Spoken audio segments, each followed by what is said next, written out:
I take a look back at SnowRunner since its launch, including the highs, lows, and things of note in between. 2020, the year the world fell apart, not in a hyperbolic sense either, the things may never be the same again sense. This virus has taken its toll, mentally and physically, and sadly way too close to home.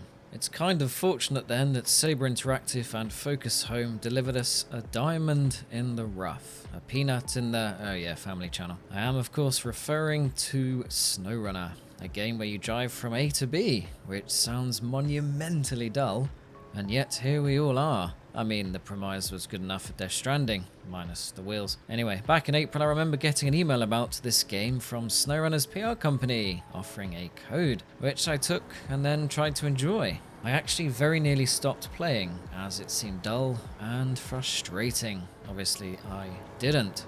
As others have said, MudRunner was a tech demo, and SnowRunner is the realization of a truck-based dream. Yes, the world is emptier than a hermit's address book, but it sure does look pretty, and the physics system acts as it should. Most of the time anyway. One British newspaper said SnowRunner could be the, quote, surprise hit of 2020. And it was, critically and financially. For all of our complaints, mainly the co-op bugs, and now the negative money glitch, many of us are still playing, or finding it hard to quit entirely. Each new DLC bringing us back for more tipping over and getting stuck in mud.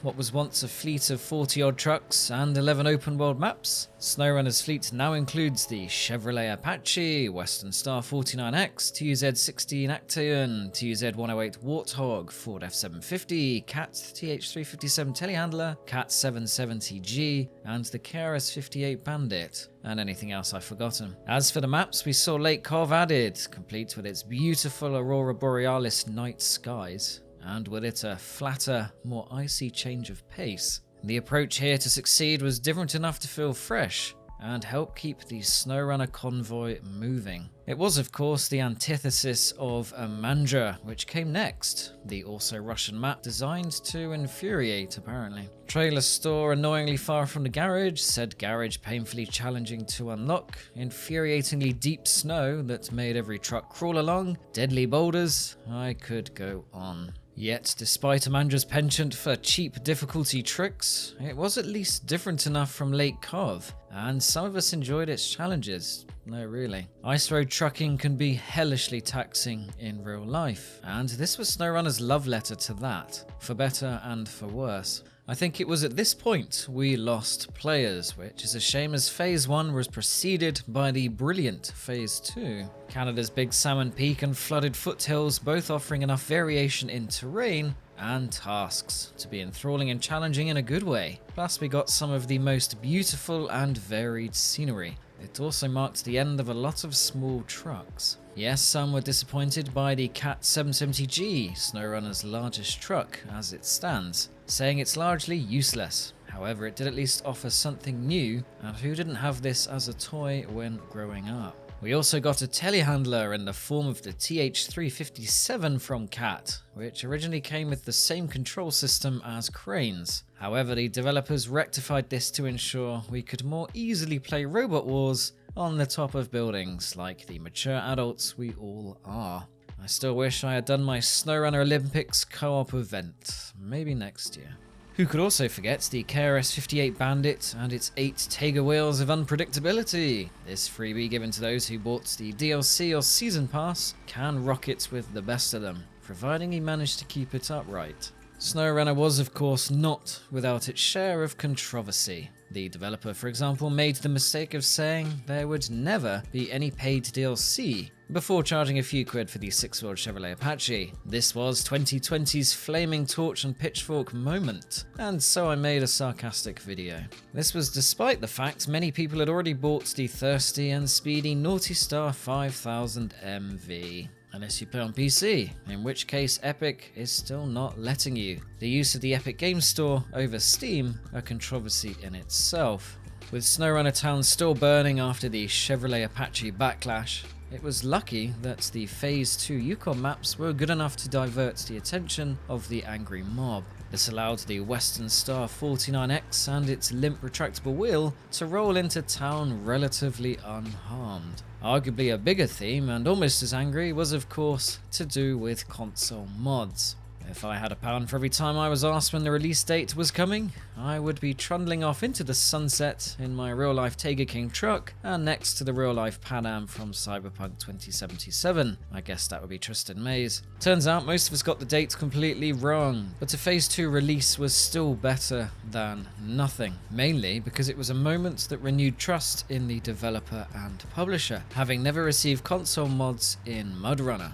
The console mods experience so far has admittedly been less than perfect. Some homebrew trucks have caused crashes, save file issues, and even some broken consoles allegedly. But hidden in that misery is the variety many of us have been craving.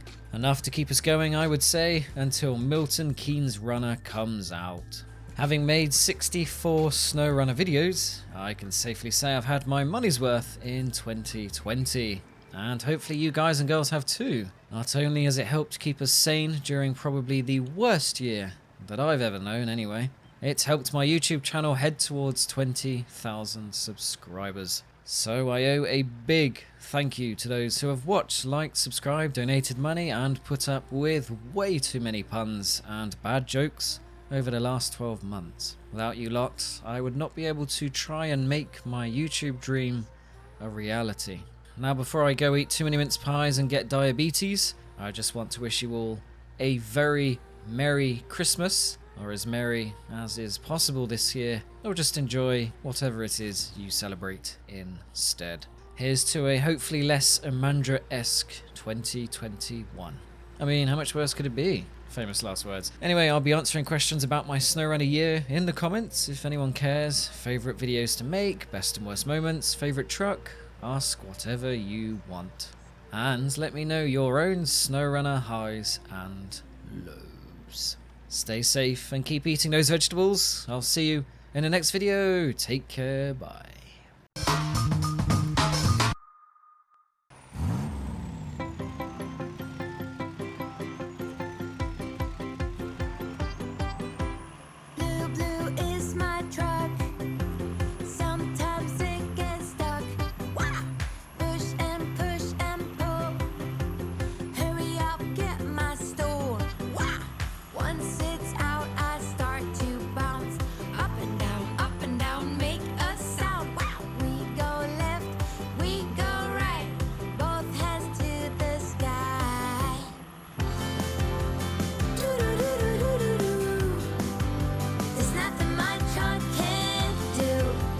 Woohoo!